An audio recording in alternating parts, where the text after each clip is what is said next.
What is up, everybody? Welcome to another episode of Limited Resources.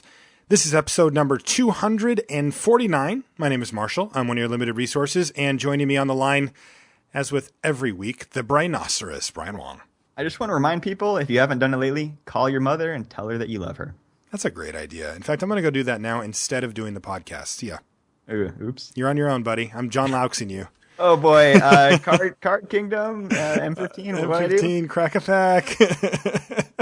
All right, so we've got a bit of a potpourri. You know, we've got tons of little topics to talk about. Some of them very important, some of them quite fun, and of course, we'll do our normal crack a pack. And we're even going to read a listener email before we dive into all of the topics that we have for you this week. We got to talk just for a moment about cardkingdom.com. They sponsored this podcast. If you didn't know that, they have for quite a while, and there's a good reason for that. We've stuck with them for this entire time because we love them. They're a really great store to buy Magic cards at. And, you know, I always say it on the show, we know that there's a lot of good places to go. There's some not so places good to go as well, but there's a lot of really good stores to go. And we know that. And, we picked Card Kingdom. They picked us because we think they're the best one to go to. And the reason for that is they ship very quickly. They take care of their customers. They have fair prices both on their buy list and on their sell. And they've got a full selection. And it's just, you go to Card Kingdom, you get in, you get out, and you get your stuff quickly. What more could you possibly ask for? We certainly hope that you will check out cardkingdom.com. Oh, on that subject, I was going to recommend that people check out their Return to Ravnica block booster boxes because they had an insane promo going, $80 boxes, but they sold out, which is, you know, pretty predictable with prices like that. So the bottom line is you need to subscribe to their newsletter so you can see those deals right when they pop up and take advantage. Yeah, that is a crazy deal. That is a crazy deal, and they do have those occasionally where they pop up and it's just like, whoa, like that is too good to be true. They'll do it on singles sometimes on sealed pack. You know, one time they had a draft box where it was like a full block, you know, and you could get, you know, like one row of each set from the block in there so that you could draft it. I thought that was really cool. And they also put content in that newsletter as well. You should know that too. They put articles, deck lists, that kind of stuff will pop up in there too. Not a ton, right? It's a newsletter. It's meant to be digested in one quick sitting there. But at the same time, there's some valuable stuff in there as well. So we certainly hope you'll check it out. Now, Brian, why don't we do the listener email? Do you want to read this? Yeah, sure.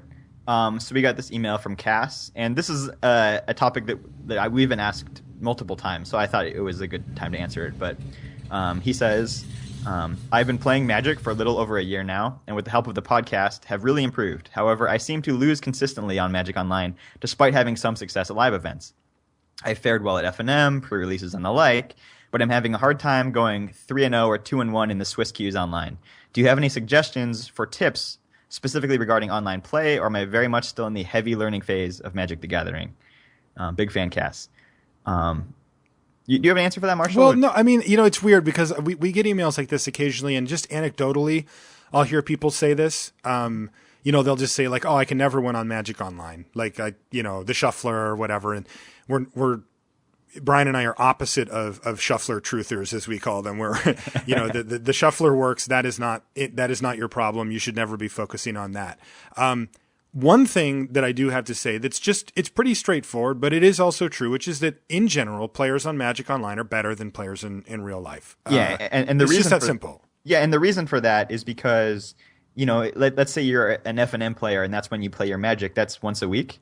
But if you're a Magic Online player, you can play 12 drafts a day or whatever, you know. So if you have time to kill, you can just draft at any moment of the day, and inevitably you get better. Yeah, right. It's all about just the wealth of experience you get by playing that many matches. Yeah, it's interesting because, you know, I think that a lot of what we do on this show is an attempt to get you better, but in reality, you could also get better just by playing a lot. Mm-hmm. And we do recommend that you play a lot if your goal is to get better. But what we're trying to do is get you there faster, right? Is to give you tools and methods and ideas with which to make up big chunks of ground and level up and get these gaps filled in as quickly as possible, you know, plug those leaks. But you can also just brute force it. You know, you can just say, nope, not listening to anybody, and just jam games over and over, making the same mistakes over and over. And eventually You will weed out those mistakes. Now, you'll probably end up keeping a bunch of them forever, but at the same time, you will move forward and be better. So even at that base level of just rote repetition, you see people improve their game, and that's expressed on Magic Online. So yeah, I mean, sometimes people, get a little down on the Swiss cues because they say those are for the bad players or the beginning players or, whatever. But the fact is that is overstated by quite a bit. Yes, the 8-4s are tougher. You will face tougher competition on average, more tougher competition on average. But when it comes to the Swiss, you'll get the occasional person who clearly is new and it's just they don't read the cards on the board and they attack their guy into your first striker or whatever. But most of the time, you're going to get somebody who's competent, right? Who knows the basics and who isn't going to just fall for, the easiest of tricks. So that's probably part of it, is that you're just facing stiffer competition. Yeah, and I would also say if you're trying to improve, it's really about seeking out the hardest competition you can get, and you want to do it stepwise. You don't want to just sit down with Channel Fireball in your first draft, but as you kind of start to outgrow your pond and like your little, your play group you've been playing with. Maybe if you can seek out, PTQs or just go to the next level and the next level and the next level. So I think maybe Cass might be at the stage where he's, starting to outgrow FNM. Not that he should stop playing FNM, but that if he wants to continue growing as a player, he needs to seek out a little higher competition. And I think he can find that online, but it's going to be a little rocky going at first. Good. Crack pack? Indeed. And this is the second to last M15 Cracker Pack we're going to do. I think it is. It actually went really quickly. Yeah. And as we'll talk about soon, M15 is not the last core set, but it is the second to last core set. Yeah, that's right. It was M16, I think, that they said was the last. Yeah, we'll talk about that announcement near the end of the show. Oh, on a different show? No, I thought we were going to talk about it near the end of the show. Oh, near the end of the show. Yeah, good. I was like, I wanted to talk about it. All right. Kinsbale Skirmisher. Hold on. Oh, yeah. It still smells good. Kinsbale Skirmisher. You always do that, and you realize you're the only one that gets to smell them. What am I supposed to do? Not? It's really not fair to me and the other listeners. Well, I will apologize and continue to keep doing it. Kinsbale Skirmisher. Attack for 2. Really good 2-drop, and with how shallow I found white to be, this card's at a premium. Just because you just need stuff to go with your triplicate spirits, and this is a pretty good one. This and Midnight Guard, and there are a couple other good commons. Obviously, Raise the Alarm is the second premium white common, but you just need to have that bulk of beat down white creatures, and this is a really good one. Got to get that filler. Mm-hmm. Fugitive Wizard, no. Hey, it's the red Fugitive Wizard, Foundry Street Denizen. Better, but still not good. Black Cat. You didn't like this card. Opinions are extremely divided on Black Cat. I don't like it still. I just feel like it's such a lame attacker. It doesn't really put that much pressure on your opponent. And I only like it as a blocker if my opponent has 1 toughness creatures on the ground. And not everybody's deck has that. Or even if they do, they might just hold that thing back to block until the Black Cat is no longer relevant. So I'm just not a big fan in general. There are definitely matchups where it's fine. But I prefer not to main deck Black Cat. That's just me, though. Yeah, my Black Cats always have a little jersey with number 23 on them. Hunt the Weak. My opinion has not really grown on the card. I think it's okay. With how important killing accursed spirits is, in this format, I think it's important to have access to that if you're not playing red or black or some other removal color. But I wouldn't want to play a whole bunch of these Hunt the Weeks. Yeah, man, it's weird because I've blown people out with Hunt the Week, that have played Hunt the Week themselves. Mm-hmm. But I tend to shy away from it a bit myself just because of the risk. But man, I don't know. I gotta say, removal's a lot worse these days. Yeah. Right? It's not there's a few cards that they can have an instant speed that get underneath the Hunt the Week, but it comes in underneath Flesh to Dust or anything like that.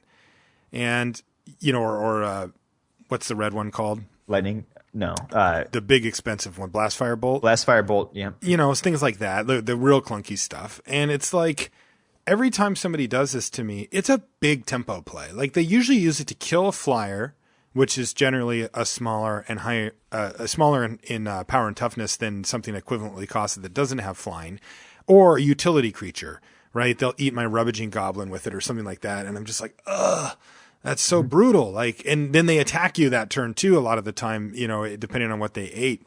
And I don't know. I feel like this has gone up a bit for me. Still, it scares me. Yeah, when it comes to quadrants of it, I found it really pretty awkward when you're behind, which is when you kind of want it because it's like, well, I need to kill something because that thing's killing me. So the way I've been punishing people with this card is I'll be sandbagging my instant speed removal. So like, oh, here's my my tasty little accursed spirit. Go ahead and try to eat it, and then kill their thing in response. And that's all she wrote. And that's that. Yeah. Chrono Stutter. I have not played this card, and I do not intend to do so. It's just junky. I still can't figure out where the card goes either. Here's one. Borderland Minotaur. Or Marauder, excuse me. I was like, wait. You already get to the rare Kirkesh? No. This is Borderland Marauder. Borderland Marauder. It's the best red common that's not a removal spell. Yes, it is the best of those 2-drops. Mm-hmm. I like it better than Bloodseeker at uncommon as well. Yeah, and when it comes to beating down, having that second point of toughness is such a big deal. It's a huge deal in this set. It's huge on many levels. It's also funny. I don't know if you've ever had this particular curve out where you go Borderland Marauder into Goblin Rough Rider, and you're like, hey, right? They're the same card, but this one only costs 2. Yeah, it's so clear which is better in most decks. It's just insane. Yeah, only the most committed control deck would ever prefer the Rough Rider, and even then, it's a pretty big difference in quality. It is. Here's a similar card for white, Oreskos Swiftclaw, but with that 1 toughness that we just talked about.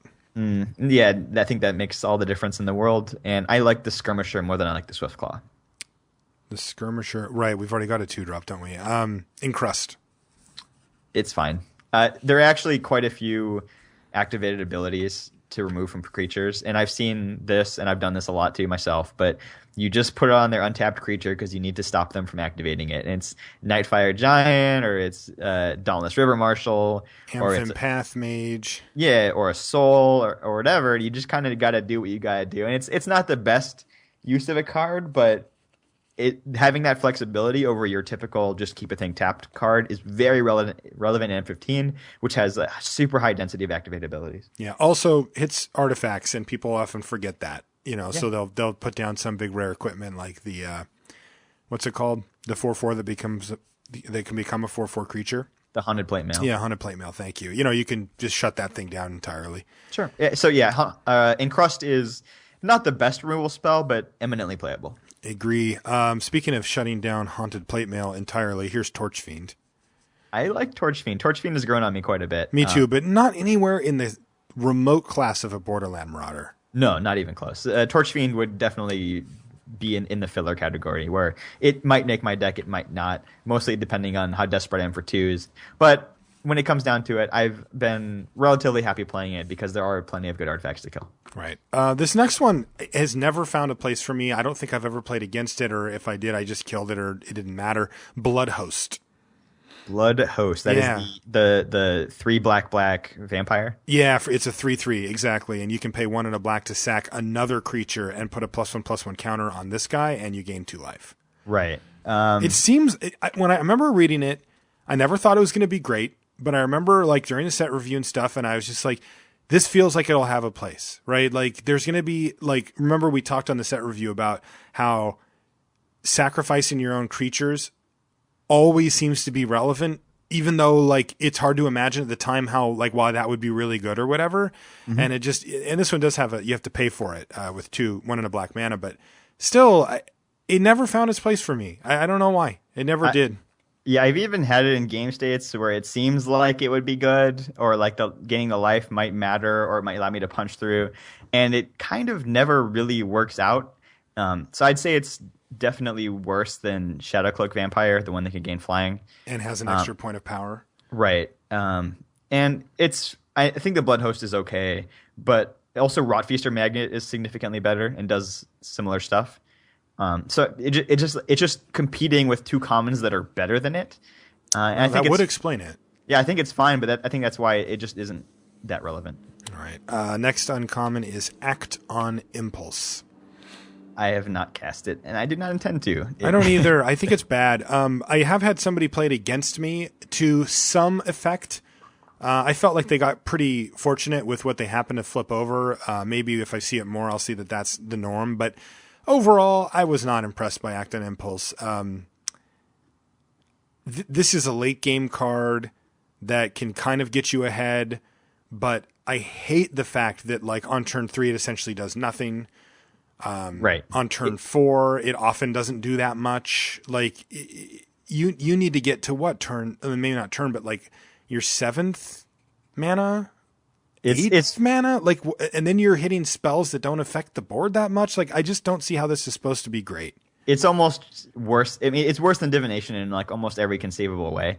And right. Divination in this set isn't even that great. It's playable, but it's not like a great card. So I don't really need a poor man's Divination. Enough said there. This is a card that I thought I would play occasionally when it popped up, but I never do. It's Nissa's Expedition. It's the Convoke that lets you double Rampant Growth. Yeah, I tried it out once, and I just found that every time I could cast it, I would rather cast something else instead, and then it was the last card in my hand, and then it's like a really awkward last card in your hand. Yeah, I thought that there might be a multicolored deck floating around. There's, with the full cycle of those uncommon, we call them the pseudo gold cards or whatever. Right. I just, and there's enough 7 and 8 drops in this set that are actually worth casting, right? Like you think about a quick start where you get a Nissa's Expedition on like the 3rd or 4th turn, and you power out, something like a Hornet Queen or a Stormtide Leviathan or something like that, where you can just windmill massive threats way early. And, there's definitely games where you die with those cards in your hand, right? And, maybe Nissa's Expedition would help. But I've just found, no, you don't really have the time. Like, I think that when we look back on M15, I don't think we're going to classify it as a particularly aggressive format, but there are aggressive decks. Like, you do not get to just do nothing.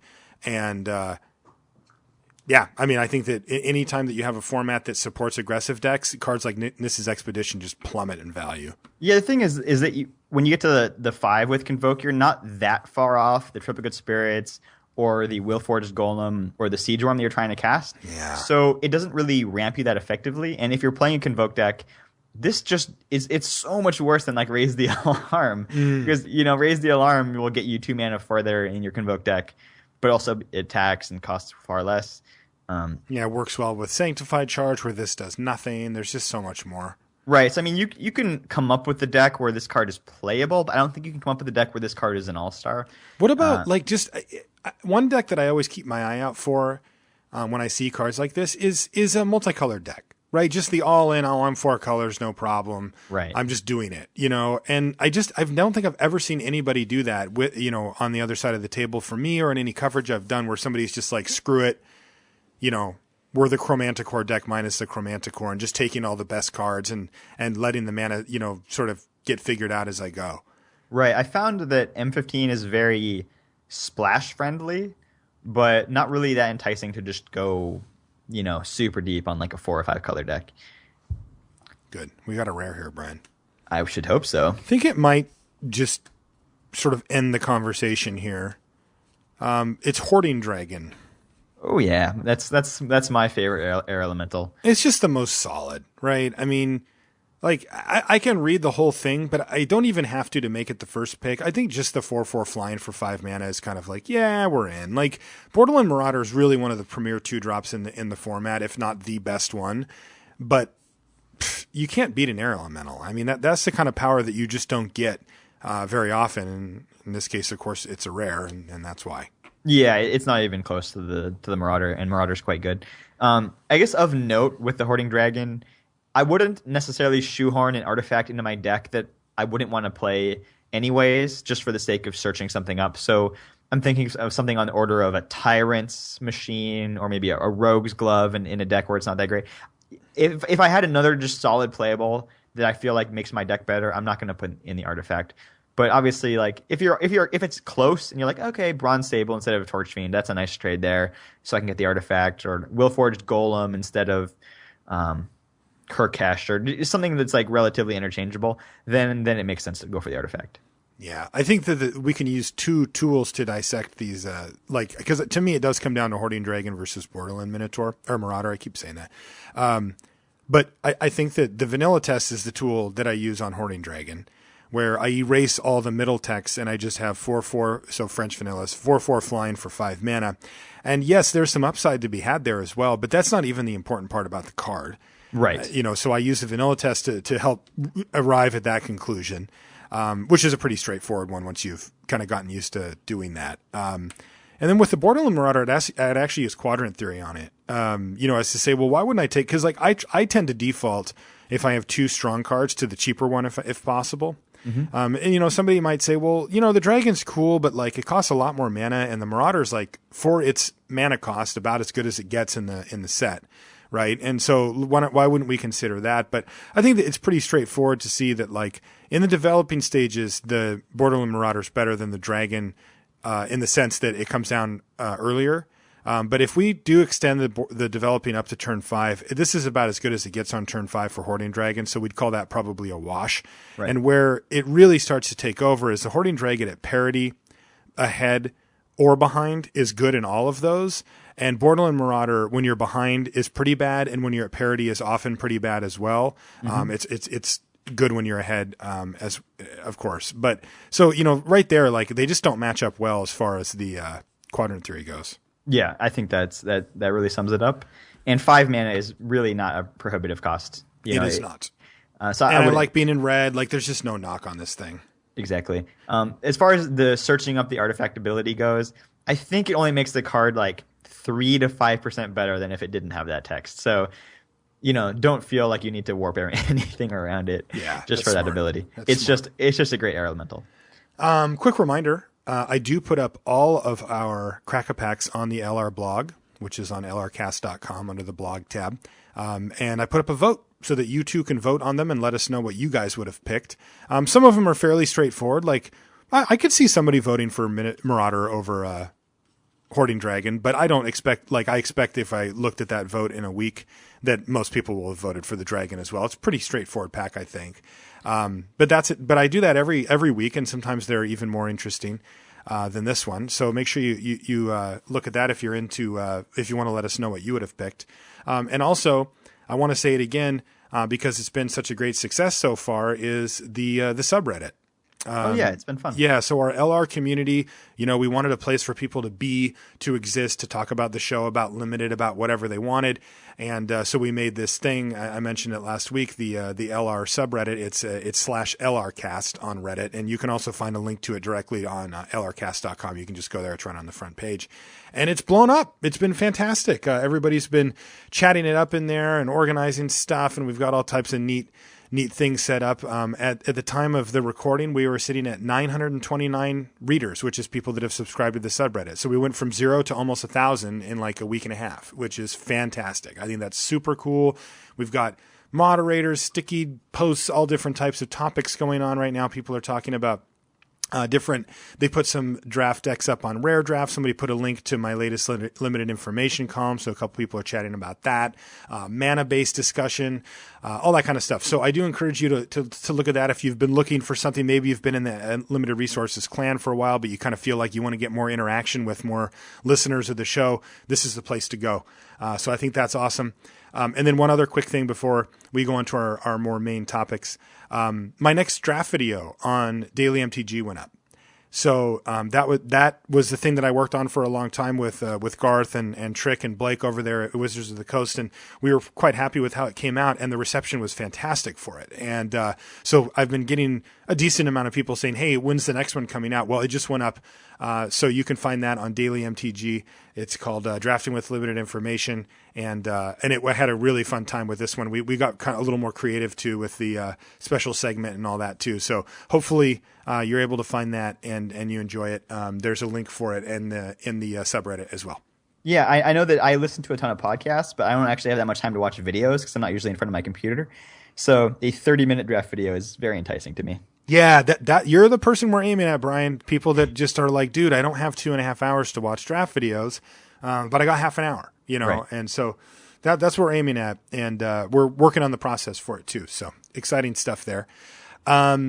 Okay, where do we want to start with our main topics here, Brian? We've actually got three main things that we want to talk about. We're going to talk about the VRD, the Vintage Rotisserie Draft that happened last weekend. We mentioned on the show, Brian was in the commentary booth for it for the whole day, which I thought was really cool. And I played in it. So we're going to give an overview on that and give my perspective on how my VRD went, my first one. We're also going to talk about compensation on Magic Online. There was a heated discussion that was started on Twitter thanks to you, Brian. And you had a brief interaction with my old co-host, Ryan Spain, who, of course, now works down at Wizards of the Coast on Magic Online. And you guys had a little interaction on Twitter, and it sparked quite a discussion about compensation on Magic Online. So we'll talk about that. And then we're also going to be talking about the big announcement that came out this week for Magic, which is the new block structure for Magic sets. Which is, if you haven't seen it yet, we're gonna talk about that and give some early impressions and early sort of how does this affect limited stuff, because it was a much more constructed, focused decision, but it affects limited in a pretty big way. So we're going to be chatting about that. Where do you want to start, Brian? Let's go with the compensation debate. All right. First, I guess. So, I tweeted out that there's a logon bug going around Magic Online, I think, right now, where under certain circumstances, if you get disconnected, even briefly, you will not be able to reconnect for maybe 10 or 15 minutes, which is just brutal because it will either time you out of your match or make you like lose an entire pack of your draft. Like 10 minutes is an eternity in a Magic tournament. So I got disconnected in pack 2 and I missed, 15 picks or whatever. I was very frustrated. And I finally logged back on and I salvage what I can of my draft. And I end up in an archetype that is fairly open and I get a reasonable Goblins deck. This is Vintage Masters. Mm-hmm. And I go on to win the draft. But I was still a little bit upset because that was not the experience that I was hoping to sign up for. I kind of figure, this is not my internet, going down for 15 minutes. This is Magic Online not letting me log back on for 15 minutes, right. Because of a bug. So, if I'm paying for the experience of drafting cards and playing with them, I feel like I was kind of denied that experience because I didn't actually get to draft my cards, right? Right. So I complained about that, that when you... If you are to get compensation for Magic Online, the way that the policy works says if you win prizes in excess of your entry fee, you can't be compensated in any way, which I've historically found very frustrating because I feel like it's kind of weird if Magic Online is rooting for people that experience bugs to win so they don't have to pay anybody. I just think that's a kind of a weird... That's just a weird incentive. Exactly. That's strange. So... the tweet got some responses, but then it really blew up the next day when Ryan Spain, our brethren, responded and said, that I could drop after the draft and then file for compensation and start a new draft and, get the experience you want. But if you do play it out, what is your expectation? And I was like, well, I don't like just giving up because one is it feels like I've taken the easy way out, and two, it really messes up the experience for someone else because now they get a buy in round 1 instead of getting to play Magic. And I don't just look at Magic Online as entering a lottery where I'm paying in and trying to win things out. I look at it as I want to play Magic. And it's if I don't get to play Magic or if I deny someone else the ability to play Magic, I feel like we've failed in some way. So I don't really like doing that. Sure, that makes sense. So then this starts this whole 200 reply chain on Twitter with tons of people weighing in, lots of pros, lots of casual players, lots of everybody's weighing in on this, and it also sparked a thread on Reddit that got a couple hundred replies there as well, and I think all the feedback got passed on to Wizards, which is really the best thing that could have happened, because I know Worth read every post in the subreddit. I'm pretty sure he read all the tweets. But maybe they'll look at it. I don't know if anything needs to change, but in my opinion, I think if somebody has a bad experience because of a bug, they should get something out of it just so that they are shown that they're valued as a customer. Sure. And kind of just the way that I think of it is prizes and compensation are two separate things. So prizes are what I earn for winning matches, and the entry fee is what I pay Magic Online for the experience that I am intending to receive. Now, what do you think the entry fee is?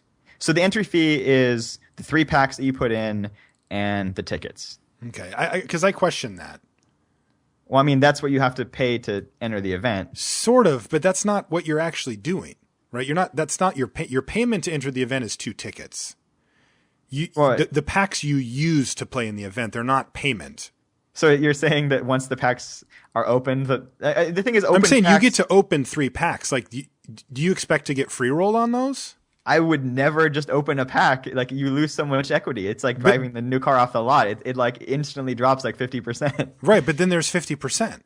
So I mean, like, sure. and you can't, like, you got the cards out of those packs. Like, but I don't care about the cards. I wanted to draft. That's why I entered a draft instead of just opening them. But I mean, they have to reconcile for the fact that whether you care or not, you got the cards out of the packs, right? Okay, so I mean, to me, that matters. Like, they can't just write that off, because, like, the way that you're pitching it is, I'm trying to think of it from Wizards of the Coast perspective, right? And if I work down there, and somebody says, well, if I experience a bug during the course of a draft, I should get free rolled the entire draft and any prizes that I have for it. That doesn't ring for me. Like, that's like, wait a minute, that every bug that you find during the course of a draft entitles you to the 2 tickets back that you paid, and you want 3 more booster packs that you put in, and you want to keep the cards from the booster packs that you put in, and you want to keep any prizes that you got. So if the bug makes you lose and you don't win prizes, do you think a player is entitled to 3 packs and tickets?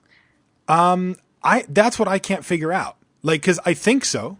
Like, I think that, like, if the bug made you lose and you didn't win anything, then that's crap, right? I mean, like, that's not your fault. I mean, I think, like, as a customer, if that became a common experience and I wasn't getting compensated, I would quit Magic Online. Like, and the entire point of the policy is to enhance your business, right? It is to make your business make more money. And one of the ways you do that is by keeping customers satisfied, not by, setting up some type of thing that everybody's, I mean, in an ideal world, what percentage of players that go into a draft are going to expect any compensation? Ideally, it's like 1%, 2%. You know what I'm saying? Mm-hmm. It should be a very small number if everything's working well, right? So it's not going to be a world where everyone's free rolling drafts all the time. If it is, but I think you're setting that world up if you do that. That's what I'm concerned about. Well, I mean, with the current policy where you can get compensated the 3 packs and the tickets by losing or by, then I really don't think that's much different than the world we're living in. Okay. Because to me, it feels like you're on thin ice with, like, setting a policy. Like, I mean, I think perfect world maybe, but we're just, like, discounting the fact that this actually costs Wizards of the Coast some type of money. Right. I mean, customer service costs money. That's just the fact of businesses. Well, yeah, I'm just saying that, like, you also have to take into account, though, like, I mean, in a perfect world, they would be like, here's 50 booster packs. Sorry for your trouble. Right. No, like, I don't think that's a perfect world. I think in the perfect world that they would give. I'm saying you're disregarding the fact that it costs the money completely. Like, you're just like, that doesn't matter. No, I'm not discounting that. So I don't think you should get, like, unlimited compensation, because that would. But that would make the customer happy, right? I mean, no, but the idea is there's a point on the graph where it's like damage to the Magic Online economy and keeping customers happy, and you want to, like, try to hit that sweet spot, right? But you're not factoring in, like, bottom line for Wizards of the Coast. This is systematic, right? I don't think what I'm asking for is unreasonable. Like, if I was asking for 50 packs, that would be unreasonable. I think asking for 3 packs is reasonable. Well, 3 packs plus the 3 packs that you got plus whatever you won plus your tickets is what you're asking for. Absolutely it is, because... Right. I think that's approaching unreasonable. I don't know if it is unreasonable, but it makes me, like, I think that if I'm, like I said, if I put myself in the other side, I'm nervous now, right? Like, I feel like I might be setting it up such that people are incentivized to almost hunt for any little infraction that they can, because they're like, boom, like, now it's just, like, hugely profitable for them to have a bug happen. Like, they actually want that to happen. I mean, that's already the world that we live in, because, if you play an 8-4, 6 people don't get any prizes and they would get a full refund. And that's already the world we live in. Asking for prizes in addition to compensation, is not that much different than the world we are. Yeah. So we're already what in. is the difference? That's the thing I don't think you've defined here is, well, what do you get now versus what is it that you're asking for? So what I'm asking for is for serious bugs, compensation of complete entry fee regardless of how you finish, because I feel like the prizes are what I earn and the entry fee is what Magic Online earns for delivering the experience that they promised. And if they don't deliver the experience that they promised, I don't feel like they earned the entry fee. Just like I don't earn the prizes if I play badly and lose. Can you give me a not Magic Online Absolutely analogy for Absolutely. I can't figure out how to apply this. Like, this is a really complex thing, right? Because my gut is completely with you. I'm just like, yeah, why should he have to, like, why should you be punished for winning? Right? Like, you didn't get what you paid for, so you should get it back and be able to do that. But Magic Online's weird. Like, this isn't like, the way I think about it is like, if I go to a restaurant and the food's not good, even if I eat some of it or most of it, and I say to the waiter, you know, this is a nice restaurant. I took my family here and this food just kind of sucked. It was cold and it took forever. And I'm just really not happy with what happened. If they come out and they say, look, we're going to take care of your bill for you. We're really sorry. I would be like, cool. Like, that makes sense. Like, I didn't get what I wanted and I'm really unhappy about it. And now you're going to make it right. Right. And that sounds right to me. But in Magic Online, it feels almost like I go to a restaurant, I pull out my bag and I say, here's the steak I want you to cook. And here's the salad that I'd like to have. And here's this, you know, dessert that I've made, but I want you to prepare it for me. And here's the money that I'm going to pay to use your restaurant and to have your staff or whatever. And then I get my food and I eat it and I don't like it. And now I'm like, well, I also want the money back for the food that I brought and for the price that I paid to do it. It feels weird. I mean, I just think if I was drafting in a store and then for one pack of the draft, like, their employee came over and like put back the card that I wanted to take and gave me a card at random. Yeah, like ruined it. Yeah. For 15 packs in a row and then said, well, see if you win. And if you win, then who cares? I would be like, you need to fire that employee or give me my money back. Like, what is wrong with you? Okay, no, but take that, like, okay. Not the firing part, but like, so let's say that did happen, because that's a good analogy. So let's say, and let's go one step further with it, because I know that there are some shops that will allow you to bring your own product to play with, and they just charge you the entry fee for it. This doesn't happen that often, and around here where we live, it doesn't seem to be a thing. But I've definitely talked to listeners that have said, no, on my shop, I can bring my own packs in, and they'll let me draft with those. So let's assume that that's a scenario. I mean, I just think if they promise an experience and they fail to deliver it due to like some mistake that they made, then you should get your money back regardless. I just think that's a policy that all businesses should follow. No, I agree. I'm not disagreeing with that, but I'm saying take this analogy for me to the real life scenario, except for that with the wrinkle that I get to bring my own packs. I mean, sure. But the thing is I consider when you play on Magic Online, even though I'm providing the packs, I consider that an entry fee in entirety. I don't consider the two tickets to be. But I'm asking you to actually talk out the scenario with me. I'm not saying, I don't want you to assume, I'm not saying that it's like, I just want you, like, I don't actually get how it works in real life. I mean, I haven't played many of the stores that do that or whatever. Okay, well, I'll make an attempt if you won't. So what I'm saying is, so what you're saying is, I walk into a store with my 3 packs. I pay the entry fee for the tournament. It's like $5 or something, right? And then for some reason the store glitches. That's fine. Something that the store has done. I like your example. Has ruined my experience. The employee comes up and screws with my draft, right? Yeah. And I'm just like, dude, you took my whole pack and you threw it in the garbage or whatever, exactly. Right? Okay, so that happens. And then pulls out some moldy plague rats and says like, "Here, play with these instead." Yeah, they're fine. You'll love them, I promise. Yeah, right? but like my ride's there, and I can't just leave, right? So I'm stuck there, and I was like, well, I might as well play Magic. I feel like if they said, well, we'll give you the dollar you used to enter, but not your packs back, I would be pretty mad. Okay, so that's fair. I really don't think that's any different. And then the real question though for Magic Online is, because where the dividing line ends up being, because Magic Online currently does give you the packs back, right? Mm-hmm. But the line becomes, if you happen to mise your way into the final somehow, and you got, let's say, second place prizes, for that, you don't want to have that deducted from what you were going to get back because of the wronged experience. Absolutely, because that makes sense.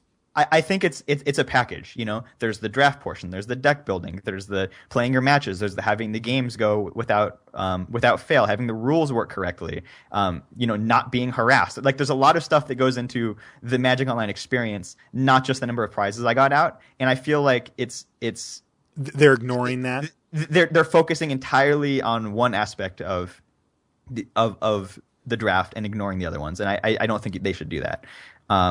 I mean, if you go to a restaurant, right, and you get like the first course and the second course, and here comes the dessert, you know, which one do you want? And they're like, well, you know, I can't eat peanuts, right? And they're like, well, it definitely doesn't have peanuts. And then like the cook like sneaks some peanuts in, and then you have to like go to the hospital. I don't think they would be like, well, you enjoyed the appetizer and the main course, so we're only going to deduct the dessert cost. Like I'd be like, what? What is wrong with you? You know, like that's not a good way to run your business. Your focus is you screwed up my experience, and that's what I paid for. And ultimately, my argument is not that I deserve that. My argument is it's a good business choice for them to make the customers avoid feel bad moments like that. That's my argument. So the only thing then that leaves, because I agree with that for sure, is what does that look like from the other side of the coin, and how much does that matter to you? I mean, I think it's important that you shut down abuse. One is you don't allow people to submit the same card bug multiple times. So if you draft the bugged Floodtide Serpent 10 drafts in a row, you should have learned your lesson after the first one. Don't draft that card. It's bugged. Right. But the first time, sure, you get the compensation. The card didn't work right. And it should be full compensation. Absolutely. Right. But to avoid abuse, I think what you need to do is just not allow, you know, repeats for the same card bug. Now, if you experience this logon bug multiple times, there's nothing I can do about that. I can't avoid that.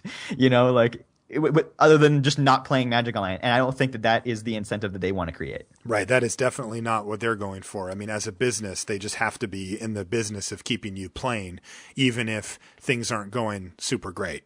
Exactly. So I don't think it would be a big tweak to just say you get paid out your prizes in addition to your entry fee. Because when it goes the other way, like let's say there's a daily event and you pay 6 tickets to enter and you get 6 packs or 9 packs depending on what your final record is, and you start off 3-0 and the event crashes and ends, they give you your 6 tickets back, not the 6 packs that you would have won. So like I'm just saying, like they're taking the better end either way this deal goes. Right. And I just don't see that's right. It makes me feel bad as a customer, and they should avoid that type of situation. Interesting stuff. Yeah, this is a good discussion to have. I think the pitfalls and what I was trying to avoid by asking these tough questions of you, Brian, is just us being like, well, I'm the customer, you know, the customer's always right in air quotes or whatever, and like just give me what I want, right? Without just like thinking through like, but what incentives does that do, or what downside does that have to the system, or you know what I mean? Like because they're making systematic level decisions as opposed to how we see it, which is on a 1-by-1 basis of like, well, I wouldn't rip you off, and this happened to me once, and I'm not happy, and I should get this thing back. But then they have to face like however many people they have on there that are all gamers, and that at some point might try to be like, well, look at this little loophole I've got here, and try to like, you know, take advantage of it. So right. I like what you said about, you know, making sure that the fraud aspect is handled. But I think the key thing for me about this is that the only difference that we're talking about are customers who experience a bug and don't quit right there. Right? Don't just say, oh, I got a bug, I'm just going to drop from the event, file for compensation, and move on, which is, I think, what a lot of people do. It's the people that stick in the event where they had a bug and make the prices. Right. Right? I mean, that's a pretty small group, I think, when you actually shave it down to be, you know, to realistic numbers here. My gut would say that that's not like a ton of packs. I might be wrong, but... I don't think it would change. I don't think it would change much at all if that's the only change in the policy, which is you don't deduct your winnings from their compensation. Right. And I think that's a reasonable thing to point out there as well, is just that like you shouldn't be punished for winning. Right. I mean, that's a feel bad no matter what. Like you know, I think that like if they're going to do that, I think that the policy and you know, maybe it is, but the policy should be very clearly, if you want to get compensation for an event, it goes like this. You drop, right? You record the match number or whatever, you know, information they need, and you file for compensation. And that's how you get compensation. If you don't want compensation, right? Because I mean, obviously, I think the downside for them is that you get to free roll the event on them, right? So now you're just like, well, I got a bug, and I'm just going to, free roll the rest of this event, because now it's like you're playing for only pure upside here, right? If you make it into the prizes, then you get prizes, and if you don't, then you don't. But they still have to provide you with whatever it is that they've agreed to give you for the rest of the event after the bug, right? So I think in their mind, it's like, well, let's just call this a wash. We'll get you back what you put in, and then you can start in a new one. Right. And that has a level of fairness to it as well. But I think that if they did want to do that, it would have to be like really clear about like the only way to get compensation is by saying we're done here, and now you can get compensation and then move on to the next thing. Yeah, but I think when you do that, you're damaging the experience of the other players as well. I agree. And I think that's a huge one that I hadn't thought of until you said it. Right. Which is just, and it's terrible. Like, because getting a buy sucks. Like, yeah. I know it's free, and like, you know what I mean? Like, it's a free win in air quotes, but screw that. Like, most people I know log on to Magic Online to play Magic, right? I know. Yeah. I mean, I'm one of the few people that can actually turn a small profit on Magic Online, but that's not why I play it. If that was if the only thing I was doing was earning 25 cents an hour or whatever, I would go work at Domino's delivering pizza. No, I would teach you how to play poker, and I would back you in the games I play in. Like the reason I play Magic Online is because I want to play Magic. That is my primary objective. Right. First, second, and third, or whatever. Like that's the only thing I really care about. And when I'm not happy if I get compensation and a bug made me lose. I'm just not happy. Like, right. Well, interesting stuff. And I'm glad we had the discussion. Also, I'm glad it happened on Twitter as well. I know that Ryan was listening intently. He asked you some questions in earnest about what your expectations were on Twitter. And, I think he got more than he bargained for as far as, like how many responses he would end up getting to work with. But he's a good point of, like, you can aim those things at him because he knows where to funnel them to get him into the right ears, and in front of the right eyeballs down at Wizards, so that they can take information from customers as feedback and use it. One thing that Wizards does better than any company I've interacted with as a consumer is listen to their customers. We've been talking about Magic Online, and we've been talking about bugs, which have been a little bit more common than most people are comfortable with, right? I mean, currently the new client is still in that sort of like, coming out of its cocoon phase where there's still a lot of things going wrong with it, and they're working like madmen down there to try to get it to where it needs to be. But even then, even while they're doing that, they're listening and they're taking the feedback. And this is the type of thing that they need to know about, right? Like if a whole bunch of customers have always felt this weird, like, this doesn't feel right to me, that's something that they want to address, And so getting this in front of them gets the ball rolling on them examining what their policies are, or taking a look at who's saying what and how they can use it. So I think overall, very productive stuff. Yeah, I think there's an email address, mtgofeedback@wizards.com. Yep. They go, Worth reads all of those. Yep. So I don't know if you have opinions on this or anything else. I think you want to be concise when you send these types of emails, just so their eyes don't glaze over. You don't want to send 30 paragraphs, but just like, a few sentences. This is the thing I'm talking about. Here's how I feel it could or should be better. I think it's useful to give them that feedback, and they do read it all and value it all. So I do know that they do that. So also, if you have your own opinions on it, there was a thread going both on the Magic TCG subreddit, but also on the LRcast subreddit. And that's a great place, for you to kind of sound off and say what side you fall on and how you approach these type of things. Really interesting stuff. If it changes anything, am I Kibler 2.0? Yes, you will be baby Brian. Yeah. Okay, why don't we move on to our next topic, which I want to talk about the big announcement that happened this week, Brian. Okay. New block structures for Magic, like for the game. Rosewater was talking on social media before his Making Magic column went up on Monday about, I got a big one, guys. This is a game changer. This is going to be huge, but he's a tricky guy. He kept putting game changer in like quotes, and it's kind of like one of those things where you're like, are you getting us, Mark? Are we going to read it and there's some pun that we missed or whatever, but that was not the case this time. I'll tell you that they announced a massive change for Magic and the way that they print sets. My most of this is aimed at the constructed crowd, so I'll kind of give you the overview, and I'll put a link to the column in the show notes in case you want to read up on every detail of it for yourself. But the bottom line is, the way that Magic has been set up for the last however long, 15 years or 18 years or whatever, since they kind of found their stride with the block structure, is in fall there's a new Magic set, and it's the big fall set. And then generally speaking, in winter and then spring, there's 2 small sets that follow up that big set, and they make up the block.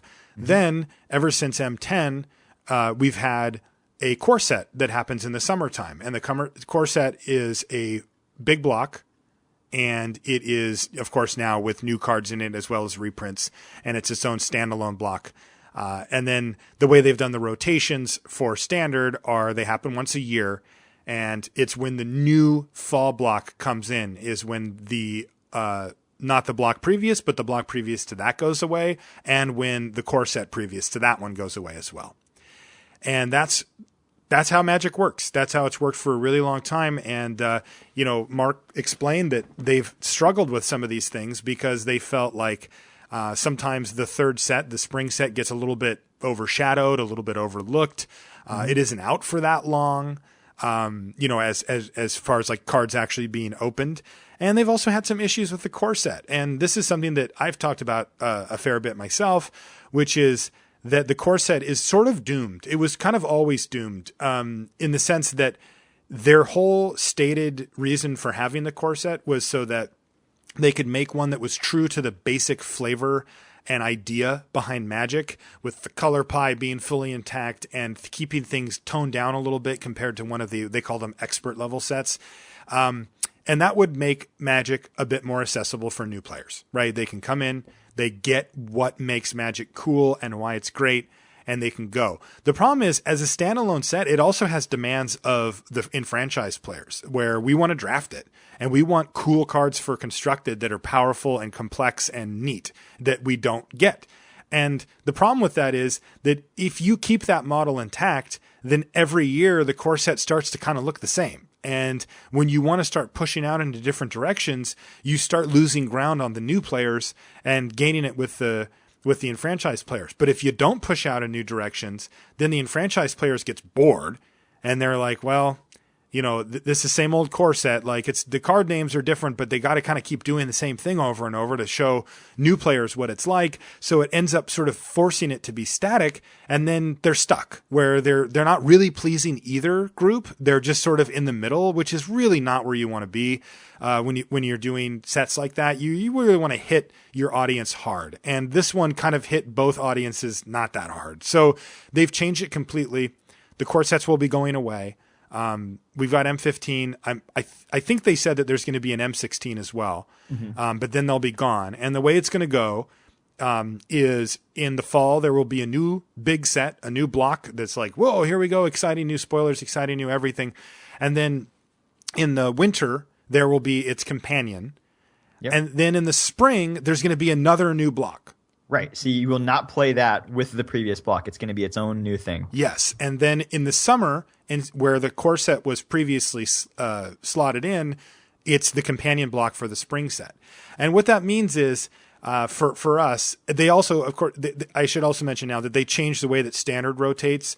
So basically there's going to be, at any given time, 3 of those blocks is going to be in standard. And then when the fourth one comes out, the third one goes away. So it's going to keep rotating like that. So standard's going to rotate, and it'll feel more brisk. There'll be more stuff coming in and going out.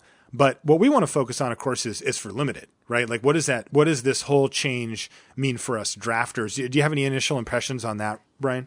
Well, I mean, I think the big thing is the no third set. So like third sets were always in a weird spot where they could either be really like game changers, where it would really shake things up. So it would change, make certain like existing archetypes not work, create brand new archetypes. So it was either the third set was kind of meh, where it just didn't change a lot, or it was like, well, everything cool we could do before now we can't do because of the third set. So it was like really hard for them to find a spot where the third set was healthy for the draft environment, I feel like, and just like, oh yeah, that was just a big thing. Also, just trying to sell the third set. Yeah, So, like I'm sure from just a strict sales perspective, that was a thing too, because it just felt so. I don't know if middle child's the right word, but it just felt like overlooked. absolutely, and that was the biggest issue for that preempted all these changes was the third set. So everybody loves the first set of a new block, right? It's like, oh, new thing. I get tons of it, 280 some cards or whatever. It's fantastic, right? And it's like Magic player Christmas time, right? Right. Like spoiler season and new stuff's happening, and it's really exciting. Yeah, and then the second set comes out, and you're like, okay, more stuff to do with this. And the third set comes out, and you're just like, more of this? Like, okay, I guess. And it creates like a big issue. So the way that they tried to solve it in Theros block was by saving a lot of stuff for the third set. So Journey to Nyx is actually a pretty cool set. Like, there's actually a lot of cool stuff going on in it. But what the problem it caused was that Born of the Gods was really boring and not a very exciting set at all. So the third set made Born of the Gods worse. So in the future, they can do all the cool stuff from Journey to Nyx and Born of the Gods in one small set. And I think that will really like free them. So I think that overall, we're still going to get all the cool triple set, the new format, the new block that everybody loves. And then they can make the second set awesome. They can put everything cool that they want to do in that second set and not have to worry about saving anything. And I think overall, like, this is a really net positive for drafters. You get triple large set twice a year now, which you didn't get before. I think, for many people, they love triple large set. I'm in that camp. Yeah. I always look back and find myself having been most fond of triple. So what we're saying is like Innistrad. I want to open 3 packs of Innistrad. Theros. I want to open 3 packs of Theros. Right. I'm not necessarily in that camp, but overall, I'm totally fine with all of the changes. So what are we missing? I love having a huge number of cards in a format because I just think it's more interesting when there's more stuff to play around, more potential interactions, more things that you've never seen before. And it's like kind of the 100th time you draft triple of the same set, like you've kind of exhausted it. And that's why I kind of like huge formats with lots of cards. That's why I play Grab Bag with like a draft with 24 different packs, because I get to see brand new things every single time, be in new scenarios every time. I like that. On the other hand, like if you want to create a very distinct vision for your draft, triple of the same set is the way to go. Yeah, I think the consistency, like, I like the idea of, like, the thing is, it's a very, very fine balance, right? Because, like, on one hand, I really like the idea of there being certain decks or interactions or card types to go for, because when I open up a pack, so my default is to take whatever I think the best card is, right? And that's fine. I'm a spike. I'll do that most of the time. But when I'm on my 60th draft in a format, I definitely like to push boundaries and to look for other things. And that's where I find a lot of joy down the stretch.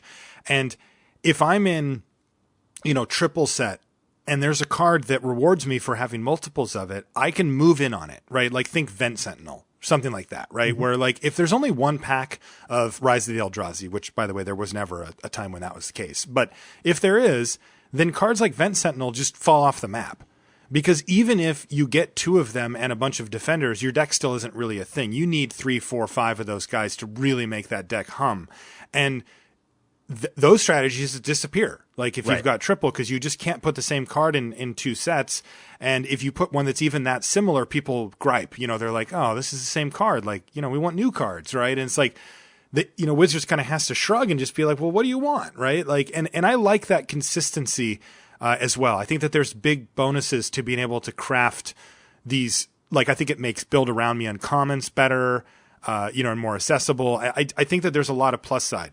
That said, I'm with you as well, Brian. Losing the complexity sucks. Like, because again, on that 60th draft, if I'm seeing new stuff still, then I'm still engaged and I'm not really feeling the need to go find new cool strategies. I'm still just taking the best card, but still seeing new things. The other thing that I liked about triple, and this is probably me speaking as somebody who drafts a lot, way more than your average Magic player, which is I liked the fact that I could leverage the knowledge that I had to my advantage. Yep. I mean, part of it is you have expectations in the draft. You think, if I really want this certain card and it's a common, I will probably have an opportunity to pick at least one up. But if you're doing a draft with lots of different packs, you just have no idea, which is kind of why Black Devotion fell by the wayside in Theros block. Is Gray Merchant comes in pack 3 and there's only one pack of it, and it's a large set, so it's like, man, odds are you won't even see a Gray Merchant. So are you really going to draft Black Devotion Enablers in pack 1 and 2 on the off chance that it comes in pack 3? Whereas in Triple Theros, there's a pretty good bet you're going to see at least one Gray Merchant in the draft. So you can actually predict, strategic things to do better. Yeah, I remember in Shards of Alara block, when it became full block, now this is before they reversed the order, so you were still opening the Shards of Alara booster first, even though it was Shards Conflux. What was it called? Reborn. Alara Reborn. I remember being particularly fond of Jund and the Jund shard, and Jund in Alara Reborn was absurd. It was awesome. Like, you could get these ridiculously good cards, and there was tons of them. But Jund in the Shards of Alara pack was just okay. And Jund in the Conflux pack was just okay. Like, they weren't great. And so it was really interesting because when I sat down, I could look around at the table and be like, they don't know what's going on. And I would take all the Jund cards from Shards of Alara, and people are happily snapping up their Esper or whatever it was that they thought was good because it was what was in front of them at the moment.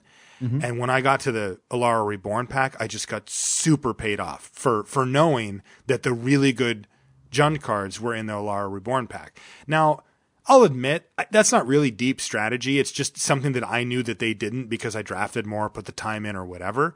But I kind of liked that. I kind of liked that I got to be rewarded for having put in all these reps of drafts. Yeah.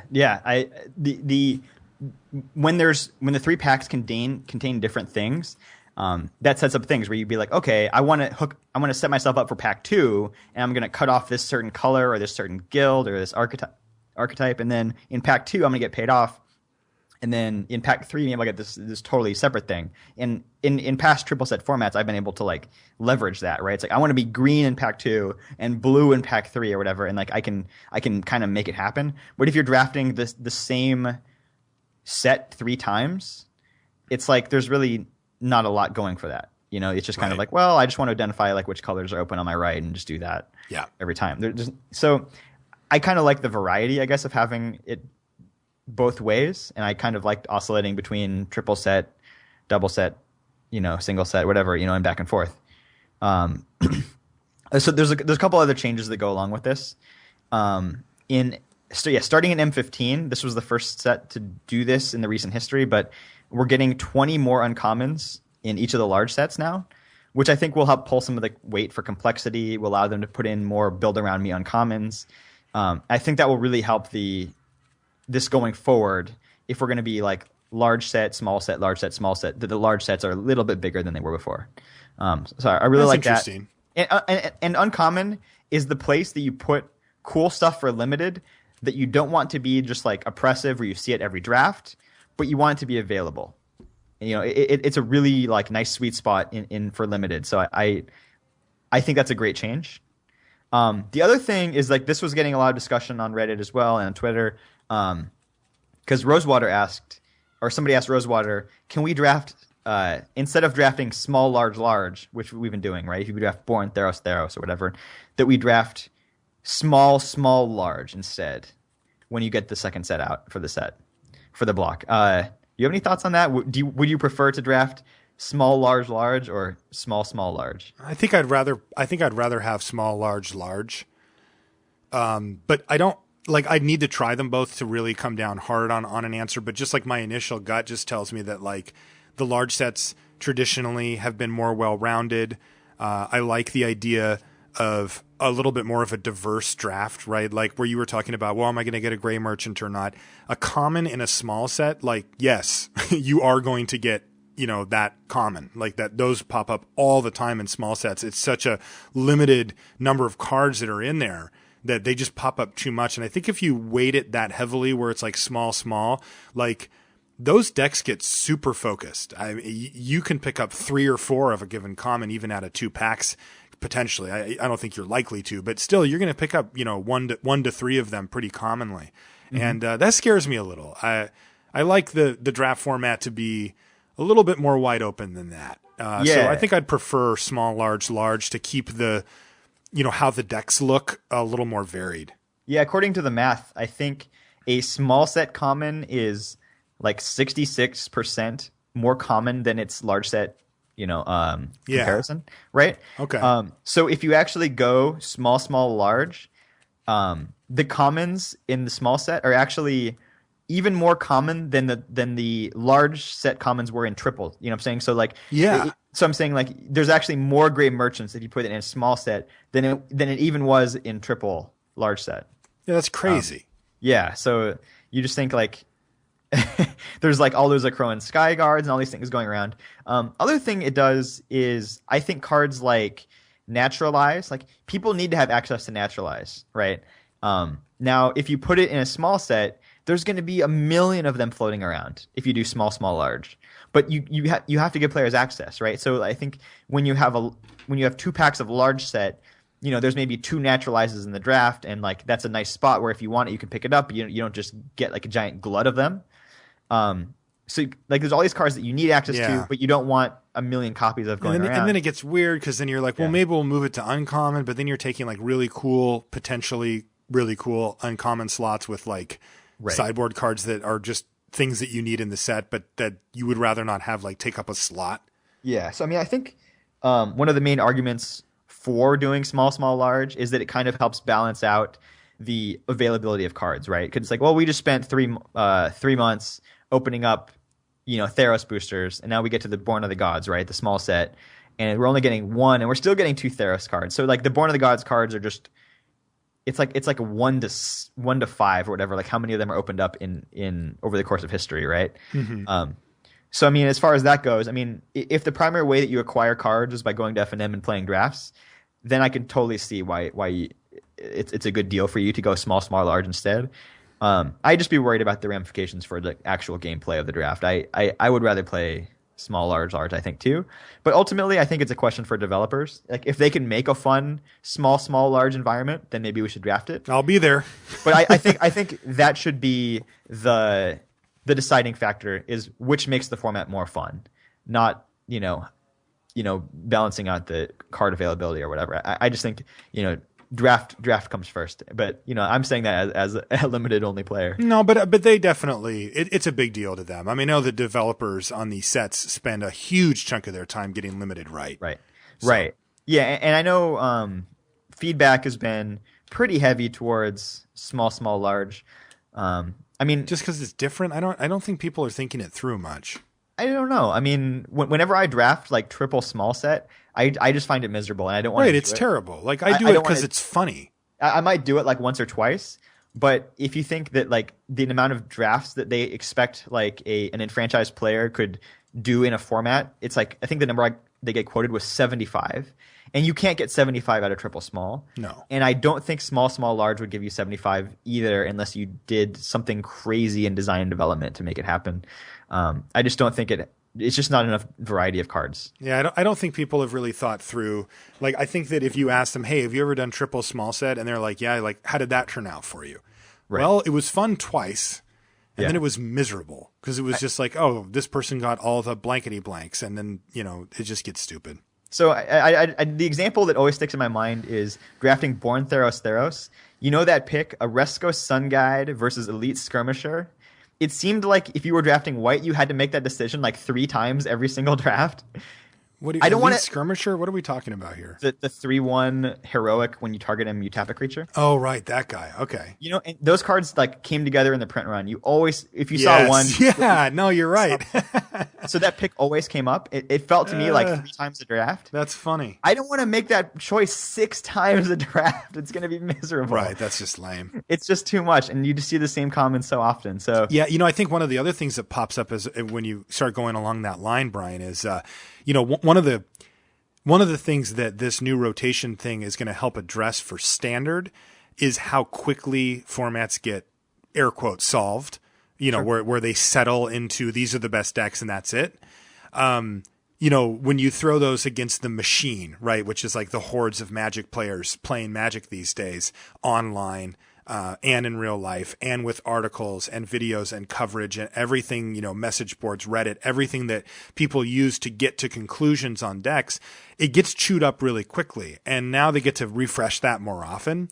But that happens in limited too. It just doesn't happen that often. And it only happens late in the format where you have a pretty good idea of what's good, but just like in constructed, limited adjusts as well, because when everybody says red's the best color and then everybody drafts red, if you're the first person to stop drafting red and start drafting something else, you're going to get hooked up really nice.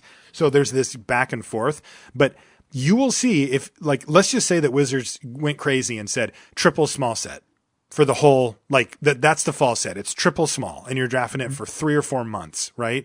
You would see what we were just talking about. That process would take a fraction of the time that it takes now for draft, and it would be miserable. Like, it would be like how people complain about standard after it gets stale because it's been 4 months of the same stuff or whatever. Right. And so I think I'd prefer more of the big set floating around if possible. Yeah, I think small, large is a little more exciting for your first couple drafts, and it just drops off very quickly. I think it has severe diminishing returns.